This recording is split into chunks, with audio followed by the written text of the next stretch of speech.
Meus irmãos, a paz do Senhor Jesus Cristo, vos saúdo todos na graça e na paz do Senhor. Que Deus venha abençoar a tua casa, a tua vida e a tua família. Querido, por bondade e misericórdia, eu sou o pastor Roberto. Que Deus possa estar com as mãos estendidas em direção ao seu lar. Estou com a Bíblia nas minhas mãos e eu tenho uma palavra para o teu elevo espiritual, registrada no Evangelho de Jesus Cristo, escrito por Mateus, Evangelho de Jesus Cristo, escrito por Mateus, no capítulo 24, Evangelho de Jesus Cristo, no capítulo 24, que a palavra de Deus diz assim: E quando Jesus está saindo do templo, aproximaram-se deles os seus discípulos, para lhe mostrarem a estrutura do templo. E Jesus, porém, lhe disse: Não vede tudo isso? Em verdade vos digo que não ficará aqui pedra sobre pedra que não seja derrubada. E estando assentado no Monte das Oliveiras, chegou-se eles, os seus discípulos em particular, e disseram: Senhor, dize-nos quando essas coisas e qual o sinal da sua vinda e o que irá acontecer no final do mundo. Querido, essa passagem é uma passagem escatológica. Jesus aqui está falando sobre a escatologia. Pastor, o que é a escatologia? Escatologia é estudo dos últimos dias ou dos últimos tempos. Os discípulos chegam em particular em direção a Jesus e começam a mostrar o Templo de Salomão. O Templo de Salomão foi uma coisa de primeiro mundo naquela época, porque as paredes eram toda revestida de ouro. As paredes do Templo de Salomão era toda revestida de ouro, porque Salomão recebia presente quilos e mais quilos de ouro. E ele teve cuidado de fazer o Templo de Salomão todo bem ornamentado em ouro puro. E quando os discípulos ficaram maravilhados com aquele templo, simplesmente Jesus disse: olha, está vendo esse templo bonito, esse templo formoso? Não ficará aqui pedra sobre pedra que não vai ser derrubada. E os discípulos, ainda atônitos com aquela resposta de Jesus, os discípulos chamam Jesus no particular e perguntam o que iria acontecer no final do mundo e qual seria o sinal da sua vinda. E Jesus responde para os discípulos desse jeito. E Jesus respondendo disse: Acautelai-vos que ninguém vos engane, porque muitos virão em meu nome, dizendo eu sou Cristo, e enganarão a muitos. E ouvireis de guerra e de rumores de guerra. Olhai, não vos assusteis, porque é mister, que quer dizer, é necessário que tudo isso aconteça, mas ainda não é o fim. Porquanto se levantará nação contra nação, reino contra reino, haverá fomes, peste, terremoto em vários lugares, mas todas essas coisas são o princípio das dores. Então vos hão de entregar para seres atormentados, e matar-vos-ão, e serão odiados de todas as pessoas por causa do meu nome. Nesse tempo, muitos serão escandalizados, trair-se-ão uns aos outros, e uns aos outros se aborrecerão, e surgirão muitos falsos profetas e enganarão a muitos. E por se multiplicar a iniquidade, o amor de muito se esfriará, mas aquele que perseverar até o fim será salvo.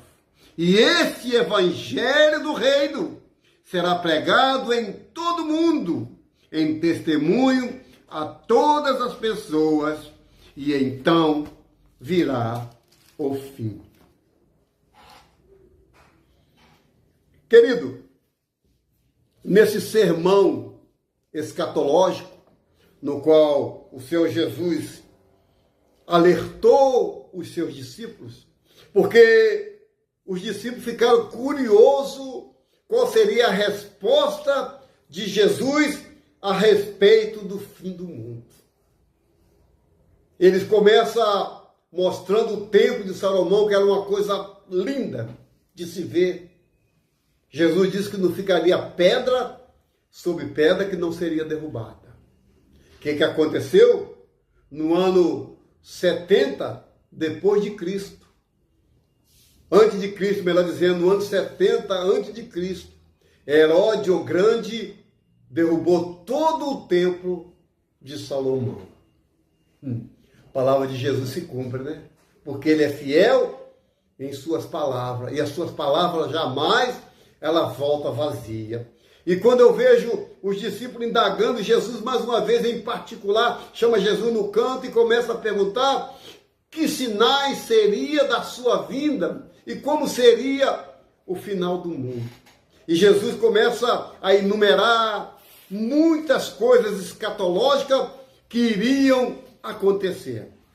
Eu acho curioso nessa história aqui que Jesus disse assim, olha, acautelai-vos que ninguém vos engane, porque muitos virão em meu nome, dizendo eu sou Cristo, e enganarão a muitos. Meu irmão, olha para cá.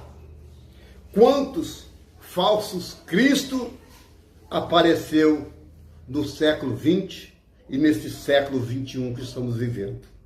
Quantos homens se apareceram dizendo que era o Cristo e arrebatou multidões a seguir?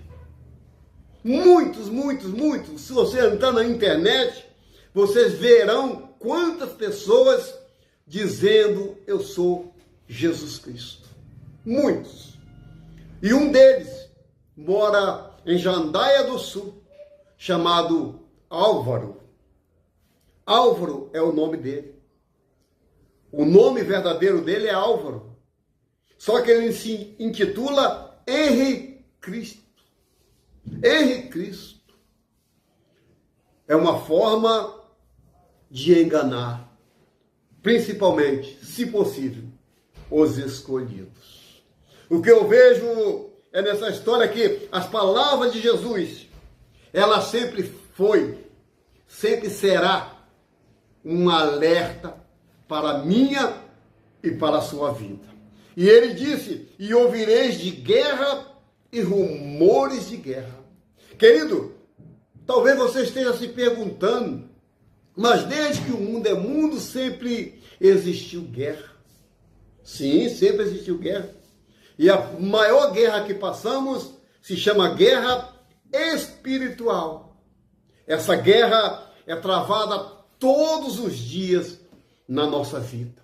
Todos os dias uma guerra diferente é travada dentro de cada ser humano. Então, e ouvireis de guerra e de rumores de guerra. Se você ligar a televisão, o celular, a internet, todo dia estourou uma guerra em tal país. A guerra foi deflagrada em tal lugar. Todos os dias tem rumores de guerra. Mas Jesus diz assim, ó, não vos assustei, porque é necessário que tudo isso aconteça, mas ainda não é o fim.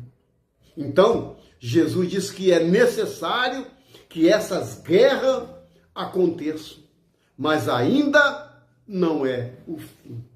Porquanto se levantará nação contra nação, reino contra reino.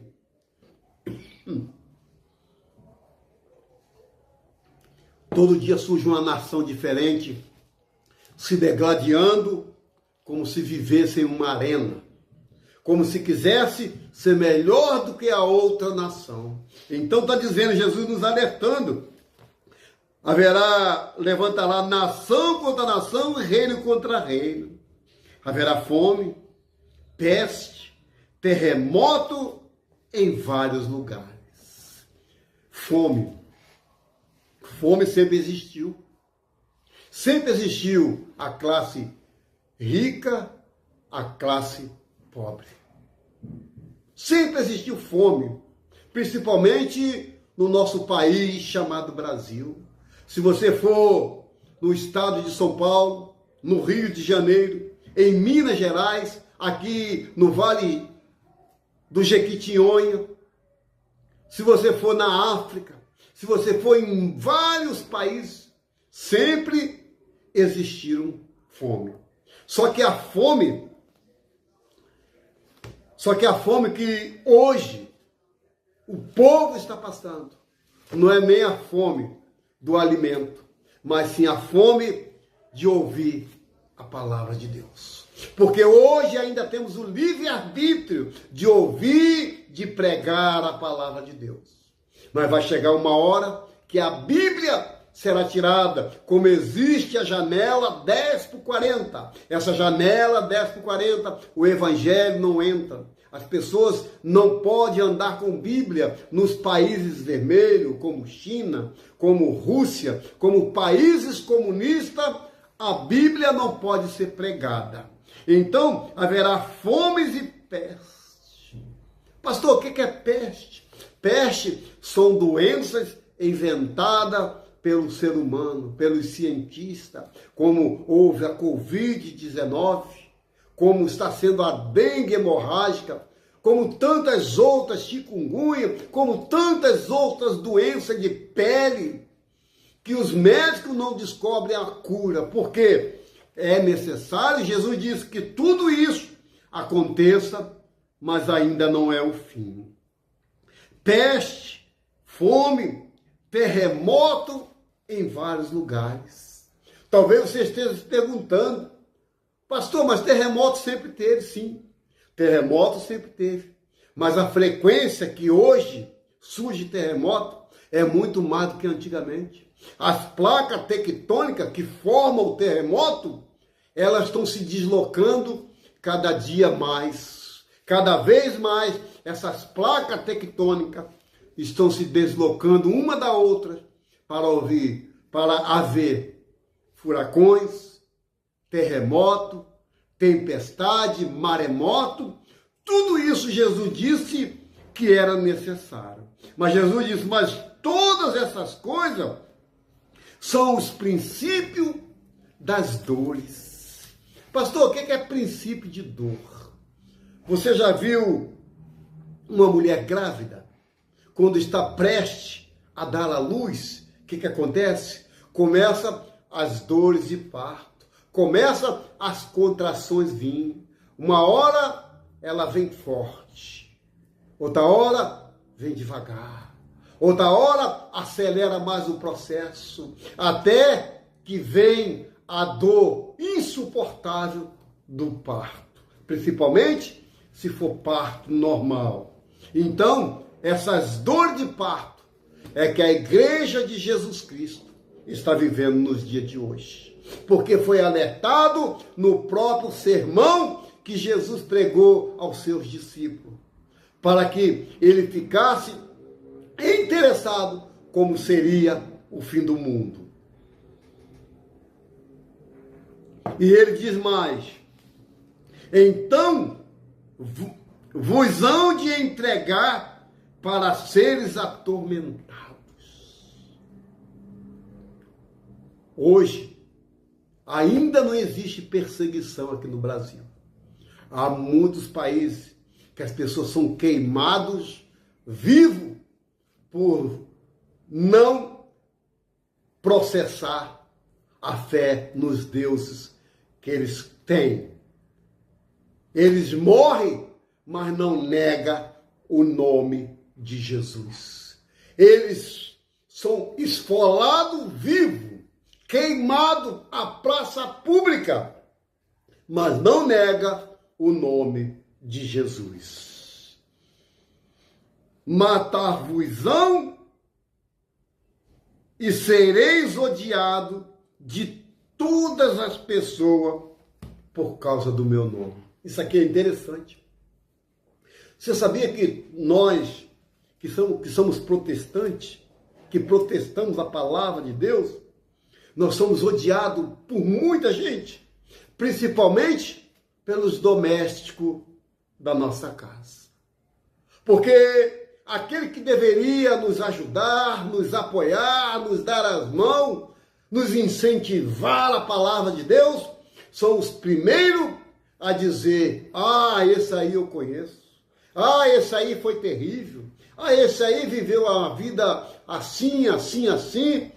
E hoje dá uma de Bíblia, dá uma de crente.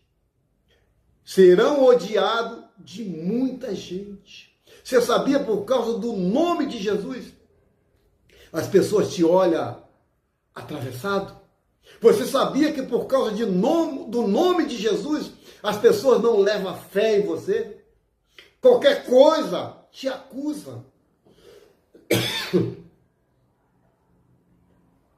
Qualquer coisa é motivo de acusação, simplesmente por causa do nome de Jesus. O mundo carrega uma tonelada sobre as costas. Mas se você carregar um mosquito nas tuas costas, é sinal de zombaria. Tá vendo? É crente. Tá vendo o que está acontecendo? Só porque você professa a fé em Jesus Cristo. Ele disse que serão odiados de todas as pessoas.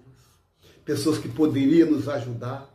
Se você chegar para pedir R$1, as pessoas dizem na tua cara que não tem. Mas quando as pessoas morrem, mas quando as pessoas estão sendo veladas, as pessoas querem enterrar enterro, querem fazer vaquinha, ou seja, não dá R$1 para que teu sonho seja realizado, mas paga 7, 8 mil para um funeral. Isso é muito forte, meu irmão. Isso é muito forte. E diz, nesse tempo, muitos serão escandalizados e trair-se-ão uns aos outros se aborrecerão, e surgirão muitos falsos profetas e enganarão a muitos. No livro de Paulo, escrevendo a Timóteo, ele disse assim, sabe, porém, que nos últimos tempos sobrevirão tempos ou dias trabalhosos.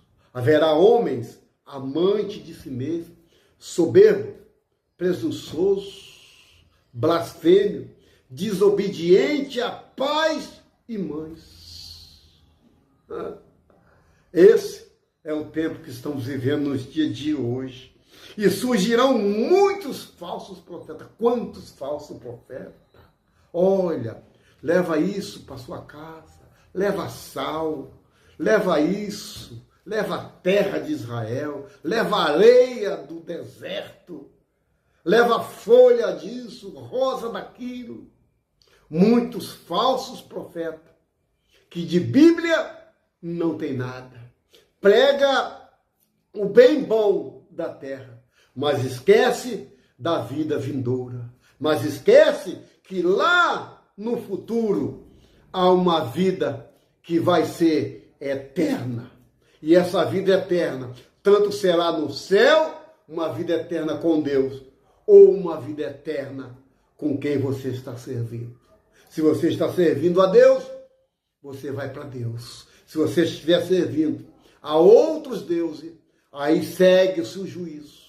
E nesse juízo, não adianta mais tentar voltar, porque segue o curso da sua história. E por se multiplicar a iniquidade, o amor de muitos se esfriará. Esse aqui é terrível, o amor de muitos. O que a gente vê nos dias de hoje? É estupro coletivo. Um homem, 5, 6 jovens, estuprando apenas uma moça, uma menina. Pais estuprando o filho, como eu vi esses dias aí no jornal. A menina em coma e o estupro sendo praticado com o pai, com a filha dele em coma. Sabe o que é isso? É o amor se esfriando. Como essa Susana Richthofen matou seus pais por causa de herança. Esse caso da família Nardoni, que jogou a menina do prédio. Isso são coisas para eu e você ficar esperto, ficar alerto, porque o amor está se esfriando. E quando isso é o mundo. E quando eu entro para a parte da igreja, eu vejo igrejas geladas, igrejas frias, que parece mais um sepulcro caiado, que por fora é tudo bonitinho, é mármore, Carrara, é granito por fora, mas por dentro são ossos secos, podres. Quando eu entro nesse lado espiritual que é a igreja, o amor se esfriando, porque não existe mais palavra de Deus nas igrejas. Passa o culto cantando, passa o culto apresentando, passa o culto fazendo coreografia. Quando chega na hora da palavra de Deus, o amor se esfria. Vão para fora beber água, para a cantina, para ficar de bate-papo. Enquanto o que salva, o que cura, o que liberta é a palavra de Deus. Eles não querem ouvir. Como diz o apóstolo Paulo, tem comichão nos ouvidos. Porque o Deus desse século, que é Satanás, cegou o entendimento do povo para que não veja a glória de Deus sendo revelada. Estamos caminhando para o fim, meu irmão. E surgirão muitos falsos profetas, enganarão a muitos. E por se multiplicar a iniquidade, o amor de muitos se esfriará. Mas Jesus nos dá uma boa notícia. E essa boa notícia eu quero te dar agora. Eu quero te dar essa boa notícia para você alegrar o teu coração, porque a palavra de Deus diz assim, o próprio Senhor falando. Mas aquele que perseverar até o fim será salvo. Aquele que perseverar, aquele que ficar firme, aquele que ir até o final sem negar o nome de Jesus, porque o importante não é como você começou, o importante não é como você está no meio da tua caminhada, o importante é você chegar lá no final com todas as suas forças, dizendo, Senhor, eis-me aqui, Senhor, muito obrigado, porque eu suportei muitas coisas por amor ao teu nome, Senhor, eis-me aqui. Você está entendendo esse mistério? Mas aquele que perseverar, olha, pastor, como é difícil perseverar nos dias de hoje. Porque a tecnologia, porque a facilidade das coisas está nua e patente diante dos nossos olhos. Mas eu não tenho que olhar o que está nu e patente. Eu tenho que viver na fé. Eu não quero viver na vista como muitos vivem. Eu quero viver pela fé na palavra de Deus, que é lâmpada para os meus pés, que é luz para o meu caminho.